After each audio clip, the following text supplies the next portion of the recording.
Hello and welcome student आज की video फिर से एमसीक्यूज बेस्ड है। तो वीडियो को पूरा देखने के लिए वीडियो के एंड तक बने रहें। आज की वीडियो का पहला क्वेश्चन आपके सामने है, तो जल्दी से इसका आंसर देने की कोशिश करें। क्वेश्चन क्या कह रहा है कि who set up the dual system of administration in Bengal. किसने सेटअप किया था dual system of administration Bengal में? Robert Clive, Lord Wellesley, Dupleix या फिर लॉर्ड मैकुले? कौन सा इंसान था जिसने ड्यूल सिस्टम ऑफ एडमिनिस्ट्रेशन लाई थी बंगाल में? जल्दी से बताएं, ऐसा कौन सा इंसान था जिसने ड्यूल सिस्टम लाया था, ड्यूल सिस्टम एडमिनिस्ट्रेशन लाई थी बंगाल में? जल्दी बताएं, इन चारों में से कौन सा इसका आंसर होगा? तो राइट आंसर था Robert Clive. Robert Clive is the right answer for this question. ठीक है, रॉबर्ट क्लाइव जो था, इसने कौन सी बैटल लड़ी थी वो आप कमेंट बॉक्स पे कमेंट करेंगे। मैं पढ़ा चुका हूं अपनी प्रीवियस वीडियोस में, अगर नहीं देखी तो वो देख लें। ठीक है, चलते हैं नेक्स्ट क्वेश्चन पे। Who was the first Indian to pass Indian civil services exam? पहला इंडियन जिसने पास किया इंडियन सिविल सर्विसेज एग्जाम वो कौन था? सत्येंद्र नाथ टैगोर, आर एन टैगोर, राजा राम मोहन राय या नन ऑफ दीज? जल्दी से बताएं 22 के लिए जो राइट आंसर होगा आपका। तो पहला सिविल सर्वेंट जो कि इंडिया से था वो था सत्येंद्र नाथ टैगोर। याद रखें, रट ले, बहुत ही इंपॉर्टेंट क्वेश्चन है, बहुत बार एग्जाम में देखा गया है, तो ये इसका सही आंसर होगा। चलिए नेक्स्ट क्वेश्चन पे। The permanent settlement was enforced on. जो परमानेंट सेटलमेंट अंग्रेजों की होना शुरू हुई वो कब इन्फोर्स्ड हुई? जल्दी से बताएं, 1693, 1793, 1893 या 1933 था? क्या इसका सही आंसर होगा? जल्दी से कमेंट बॉक्स पे कमेंट करें।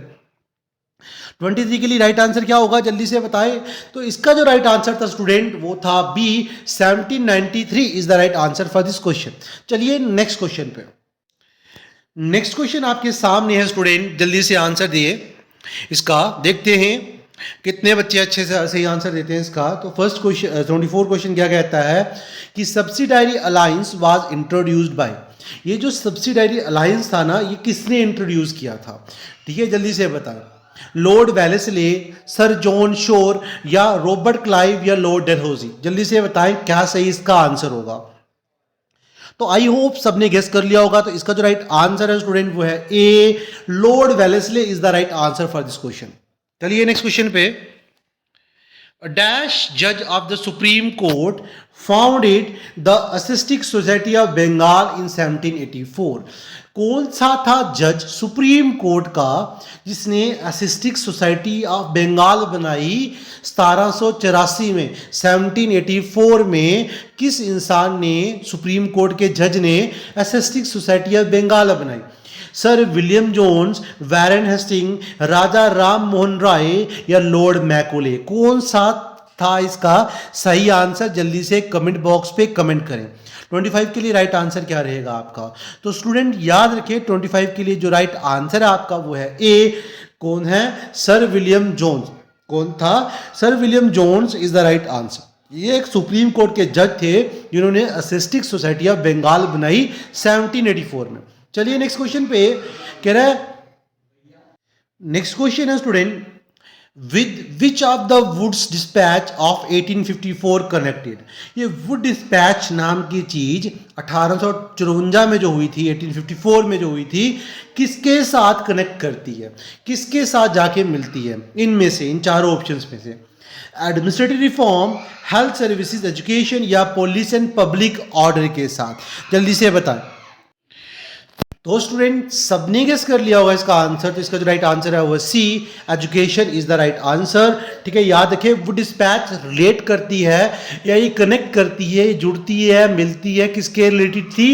एजुकेशन की। कब हुई? 1854 में, 54 में हुई है, याद रखेंगे आप। ठीक है, अगला क्वेश्चन आपके सामने है, जल्दी से आंसर देने की कोशिश करें। क्वेश्चन कह रहा है कि the Hindu window remarriage act enacted in. Hindu remarriage act जो था, विडो रीमैरिज एक्ट जो था, वो कब हुआ? मतलब हिंदू में जो विधवाएं थी उनका रीमैरिज एक्ट कब लागू हुआ?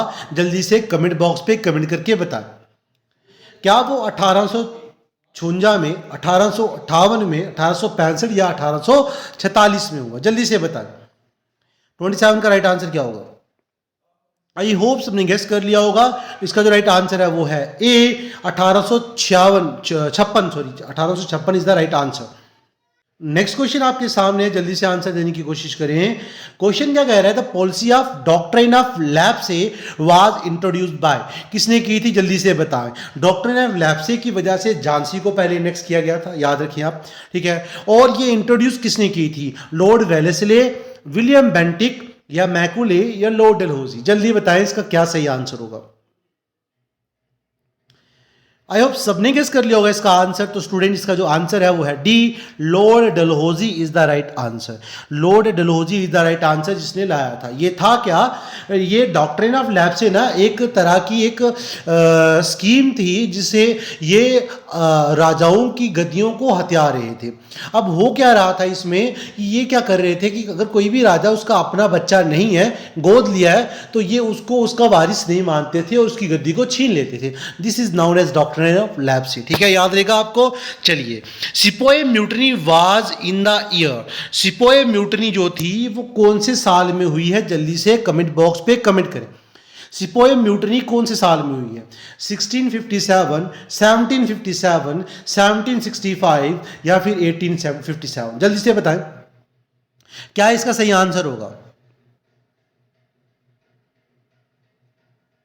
तो आई होप सबने गेस कर लिया होगा। इसका जो राइट आंसर है स्टूडेंट वो है डी, 1857। सिपोय म्यूटनी का दूसरा नाम क्या था, रिवॉल्ट ऑफ 1857, ठीक है। इसके मेन कारण क्या था, ग्रीस का इस्तेमाल करना, और भी बहुत सारे कारण थे। अगर मेन कारण पूछता तो वही इसका आंसर होगा, याद रखेंगे आप। चलिए नेक्स्ट क्वेश्चन पे अब चलते हैं आईएनसी की तरफ। कह रहा है कि INC, Indian national Congress was found, कब बनी ये बताइए जल्दी करिए कि आईएनसी का फॉर्मेशन कब हुआ, 1885, 1887, 1888 या 1895। आई होप सबने गेस कर लिया होगा। तो इसका जो राइट आंसर है स्टूडेंट वो है ए, 1885 is the right answer for this question. चलिए नेक्स्ट क्वेश्चन पे। तो स्टूडेंट अपना नेक्स्ट क्वेश्चन आपके सामने है, जल्दी से इसका आंसर देने की कोशिश करें। The Khilafat movement of the Indian Muslim related to, Khilafat movement जो इंडियन मुस्लिम की थी किसके साथ रिलेट करती है।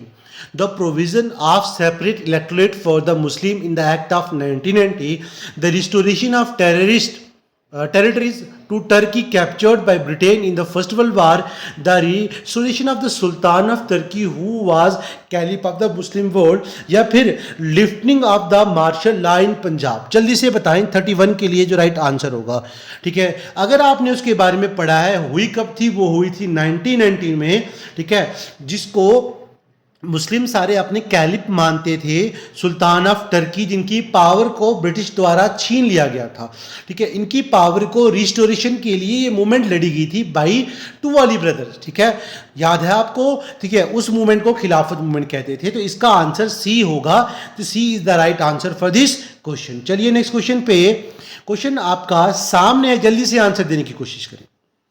कह रहा है कि which was the first news paper to be publish in India, इनमें से पहला न्यूज पेपर पब्लिश कहाँ इंडिया में जो था वो कब हुआ है या कौन सा था, वो हुआ था यहाँ पर, जल्दी से बताएं। First news paper to be publish in India कौन था, कलकत्ता गजेट, अमृता बाजार पत्रिका, बंगाल गजेट या कोई नहीं है इनमें से, जल्दी से बताएं। 32 के लिए राइट आंसर क्या होगा, ठीक है। तो अगर बात करें यहाँ पर इसके सही आंसर की तो वो सी है, द बंगाल गजेट हमारा फर्स्ट न्यूज़पेपर था जो पब्लिश हुआ था इंडिया में। इसको हिकीज भी कहते थे। बंगाल गजेट रट लें, याद कर लें, काम आएगा एग्जाम में। चलिए नेक्स्ट क्वेश्चन पे। Who tried to rediscover India's past? ऐसा कौन सा इंसान था जिसने ट्राई किया था रीडिस्कवर करना इंडिया का पास्ट को, ठीक है। लॉर्ड लाइटन, मैक्स मुलर, एस.एन. बनर्जी या गोखले, जल्दी से बताएं। 33 के लिए राइट आंसर। तो 33 का जो राइट आंसर है स्टूडेंट वो है B, the Max Muller is the right answer for this question. चलिए हमारे नेक्स्ट क्वेश्चन पे, नेक्स्ट क्वेश्चन आपके सामने, जल्दी से आंसर करिए। Who raise the slogan back to the Vedas, who raise the slogan back to the Vedas? जल्दी से सुन लीजिए, क्वेश्चन क्या कह रहा है आपका कि ऐसा कौन सा इंसान था जिसने नारा लगाया था कि हमें वापस वेदास की तरफ जाना चाहिए, वेदा को अपनाना चाहिए? कौन था? स्वामी विवेकानंद, स्वामी दयानंद, स्वामी रामकृष्ण परमहंस या राजा राम मोहन राय? 34 के लिए क्या राइट आंसर होगा? जल्दी से कमेंट बॉक्स पे कमेंट करिए। तो इसका जो स्टूडेंट राइट आंसर होगा वो है B, Swami Dayanand is the right answer, जिन्होंने कहा था बैक टू द वेदास का स्लोगन लाया था। नेक्स्ट क्वेश्चन आपके सामने है, राजा Ram Mohan Roy was the founder of? बहुत इजी क्वेश्चन, और आपने प्रीवियस एग्जाम में देखे होंगे, बहुत सारे पेपर जब देखे होंगे उनमें इनके ऊपर बहुत सारे क्वेश्चन पूछे गए। इन दिनों में क्वेश्चन थोड़े बंद हो गए, क्या अब तक कब वापिस पूछना शुरू कर ले, तो पढ़ना तो बनता है, तो इसलिए क्वेश्चन लाया हूं साथ में। याद रखें, जल्दी से इसका आंसर देने की कोशिश करें। क्या लाया था इन्होंने? ब्रह्म समाज, आर्य समाज, रामकृष्ण मिशन या थियोसॉफिकल सोसाइटी? जल्दी से बताएं, 35 के लिए राइट आंसर। तो याद रखिए, राजा राम मोहन राय ने क्या इंट्रोड्यूस किया था या क्या बनाया था? ब्रह्मो समाज। ठीक है, फाउंडर ऑफ ब्रह्म समाज कौन है? ब्रह्म समाज के फाउंडर थे राजा राम मोहन रॉय, याद रखें। ठीक है, next question, Raja Ram Mohan Roy was given the title of raja by the? Raja Ram Mohan Roy को राजा का टाइटल देने वाले कौन थे? मुगल, ब्रिटिश, फ्रेंच या डच? जल्दी से बताएं। राजा राम मोहन राय को राजा का टाइटल देने वाले कौन थे? जल्दी से बताएं। ठीक है, मुगल थे, ब्रिटिश थे, फ्रेंच थे या डच थे? जल्दी से बताएं। तो आई होप गैस कर लिया होगा, तो मुगल्स ने राजा राम मोहन राय को राजा का टाइटल दिया। ठीक है, याद रखिए। नेक्स्ट क्वेश्चन पे चलिए, Raja Ram Mohan Roy was born on May 22, 1772 in village Radhanagar in the district of Hooghly in? ठीक है, राजा राम मोहन राय पैदा हुए 22 मई 1772 में। किस विलेज में?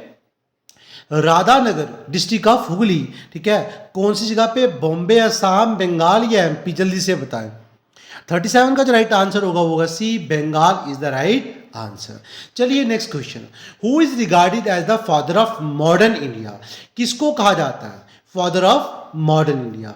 मतलब मॉडर्न इंडिया के बाप किसको कहा जाता है? राजा राम मोहन राय, स्वामी दयानंद सरस्वती, श्री औरोबिंदो या फिर भगत सिंह? जल्दी से बताएं, 38 का राइट आंसर। तो right answer for this is Raja Ram Mohan Roy, A इसका सही उत्तर रहेगा। चलिए नेक्स्ट क्वेश्चन पे कह रहा है, who convince the British in 1829 to outlaw sati? किस आदमी ने कन्विंस किया था ब्रिटिशर को 1829 को आउटला करना? किसको? सती को, अबोलिश करना सती को। ऐसा कौन सा इंसान था जिसने फोर्स डाली, फोर्स किया, ब्रिटिश को कन्विंस किया, मनाया 1829 को कि आप अबोलिश करो? किसको? सती प्रथा को। राजा राम मोहन राय, स्वामी दयानंद सरस्वती, लोकमान्य तिलक या भगत सिंह? इन सब में से क्या सही इसका आंसर होगा? तो सबको पता होना चाहिए, the right answer for this is Raja Ram Mohan Roy, एक लौते आदमी जिन्होंने सती प्रथा पे जोर दिया, इसको अबोलिश करवाने में मदद की। ठीक है, चलिए नेक्स्ट क्वेश्चन पे। तो क्वेश्चन नंबर 40 आपके सामने है, जल्दी से आंसर देने की कोशिश करें। Who was the first to give the call for Swarajya India for Indians? ठीक है, किसने कॉल की थी या किसने स्लोगन दिया था India for Indians? Dayanand Saraswati, Lokmanya Tilak, Shri Aurobindo या भगत सिंह? जल्दी से बताएं। 40 का राइट आंसर। तो right answer for this is Dayanand Saraswati. Dayanand Saraswati ने कहा था इंडिया इंडियंस के लिए। याद देगा, दयानंद सरस्वती कहते थे कि इंडिया जो है वो किसके लिए है? इंडियंस के लिए। चलिए नेक्स्ट क्वेश्चन पे कह रहा है, who was the British prime minister who convince the first round table conference in the London? ऐसा कौन सा ब्रिटिश प्राइम मिनिस्टर था जिसने कन्विंस किया था first round table conference in London? ये फर्स्ट राउंड टेबल कॉन्फ्रेंस का मकसद क्या था वो मुझे कमेंट सेक्शन पे कमेंट करके बताइए, अगर आपको पता है। ठीक है, नहीं पता तो मैं बता देता हूँ। ये इंडिया को फ्रीडम देने के लिए इन्होंने तीन मीटिंग बिठाई थी, तीन कॉन्फ्रेंस बिठाई थी, table round table conference, first second and third, ठीक है, याद रहेगा आपको, ठीक है। कब हुई थी? साइमन कमीशन के बाद, ठीक है। उसके बाद ये तीन मीटिंग बिठाई गई थी, इंपॉर्टेंट थी, जिनमें से पहली में आईएनसी ने ज्वाइन ही नहीं किया, दूसरी में ज्वाइन किया, ठीक है, सेकंड वाली में ज्वाइन किया था, थर्ड में फिर से इसने बाइकआउट कर लिया था, ठीक है, याद रहेगा आपको। थर्ड में मुस्लिम लीग ने भी बाइकआउट कर लिया था, ठीक है, याद रहेगा आपको। अच्छा, कौन था उसका जल्दी से बताएं। चर्चिल, रामसे, मैकडोनल्ड, क्या था, चम्बरलेन या डिज़राइली, ठीक है, जल्दी से बताएं इसका राइट आंसर क्या होगा। तो आई होप सबको पता होगा, बहुत ईजी है, सबने हिस्ट्री पढ़ी है, तो इसका जो राइट आंसर है वो B, Ramsay MacDonald is the right answer for this, जिसने इनको मनाया था कि हम फर्स्ट राउंड टेबल कॉन्फ्रेंस करते हैं, मगर कोई मकसद नहीं निकला उसका। क्यों? क्योंकि आईएनसी मेन पार्टी थी, उसने ज्वाइन ही नहीं किया। जब मेन पार्टी ज्वाइन नहीं कर रही तो उस मीटिंग का कोई मकसद निकलने वाला नहीं था, ठीक है। इसको वापिस से आईएनसी को उसमें लाने के लिए इन्होंने गांधी और इरविन पैक्ट करवाया, ठीक है, गांधी और इरविन पैक्ट करवाया। इसने किसको? इरविन को फोर्स किया, तुम जाके किसी तरह से उनको मनाओ, और इरविन के साथ बाद में समझौता करके गांधी जी इस मीटिंग में गए थे, ठीक है, याद रखिए आप। तो चलते हैं नेक्स्ट क्वेश्चन पे। नेक्स्ट क्वेश्चन कह रहा है, who among the following did not attend the first round table conference. जल्दी से बताइए, बहुत ही इजी क्वेश्चन है, जल्दी से करिए। तो एमके गांधी, मोहनदास करमचंद गांधी, सर तेज बहादुर सप्रू, डॉक्टर अंबेडकर, सीवी चिंतामणि, जल्दी से बताइए इनमें से कौन सा इसका राइट आंसर होगा। तो 42 का जो राइट आंसर है वो है मोहनदास करमचंद गांधी। आईएनसी के थे, तो आईएनसी में से कोई गया नहीं था, इन्होंने बाइकआउट कर ली थी। अच्छा, इनमें से बताइए कौन सा गया था, जल्दी से बताइए। तीनों गए होंगे, इसका मतलब तीनों गए हैं, तो इनमें से कौन सा ऐसा इंसान था जो तीनों राउंड टेबल कॉन्फ्रेंस में गया था, जल्दी से बताएं। दो पे गए थे मुस्लिम लीग वाले, याद रखेंगे आप। दो पे कौन गए थे? दो, फर्स्ट और सेकंड में मुस्लिम लीग गई थी, थर्ड में नहीं गई। मगर डॉक्टर भीमराव अंबेडकर तीनों में गए थे, याद रहेगा आपको। चलिए आगे, Satyarth Prakash was written by, Satyarth Prakash लिखने वाले कौन थे? लाला लाजपत राय, लाला हरदयाल, दयानंद सरस्वती या फिर राजा राम मोहन रॉय। जल्दी से इसका बताइए उत्तर, क्या सही उत्तर रहेगा इस क्वेश्चन के लिए। 43 का राइट आंसर क्या होगा? 43 का राइट आंसर क्या होगा? जल्दी से कमेंट बॉक्स पे कमेंट करिए। तो C is the right answer for this question, Dayanand Saraswati is the right answer. Next question आपके सामने है, जल्दी से आंसर देने की कोशिश करें। Mohandas Karamchand Gandhi participate in the second round table conference. Just मैंने अभी आपको बताया सेकेंड राउंड टेबल कॉन्फ्रेंस कब हुई थी? 1931 में इन्होंने पार्टिसिपेट किया, ठीक है, किया। फिर कह रहा है signing the Gandhi Irwin pact of March 1931, refused to hold direct talk with the Muslim League, being permitted by the Congress, are receiving the assurance that independence was fast coming। जल्दी से बताएं 44 का राइट आंसर क्या होगा। तो इसका जो right answer रहेगा वो है ए। मैंने आपको बताया था 1931 में गांधी और इरविन के बीच में एक एग्रीमेंट साइन हुआ था, पैक्ट साइन हुआ था कि जो भी एंटी नेशनल हैं उनको हम नहीं छोड़ेंगे। जैसे भगत सिंह, सुखदेव, इनकी भी डिमांड की गई थी या इनको फांसी से बचाने की डिमांड की गई थी, मगर उन्होंने नहीं छोड़ा। मगर जिनका नहीं था एंटी नेशनलिस्ट में नाम, उनको छोड़ने की बात की गई थी और कुछ मांगे इनकी पूरी की गई थी। पहली बार गांधी और इरविन पैक्ट में पहली बार जो थे ब्रिटिशर, उन्होंने आईएनसी की बातें सुनी थी, मांगे पूरी की थी, याद रखिए आप। तो ये इसका उत्तर रहेगा। चलिए नेक्स्ट क्वेश्चन पे। 1930 Mahatma Gandhi started the civil disobedience movement from, कहाँ से स्टार्ट की थी? वर्धा, सेवाग्राम, साबरमती या दांडी। जल्दी से बताएं 45 का राइट आंसर। तो स्टूडेंट 45 का जो राइट आंसर होगा वो होगा डी, क्योंकि जब वो साल्ट लॉ ब्रेक किया था इन्होंने दांडी में, तभी इन्होंने वहाँ पर ही 1930 को ऐलान किया था स्टार्ट करने का सिविल डिसोबीडियंस मूवमेंट को। तो आज की वीडियो में इतने ही क्वेश्चन रखते हैं, मिलते हैं नेक्स्ट वीडियो में। Thank you for watching this video.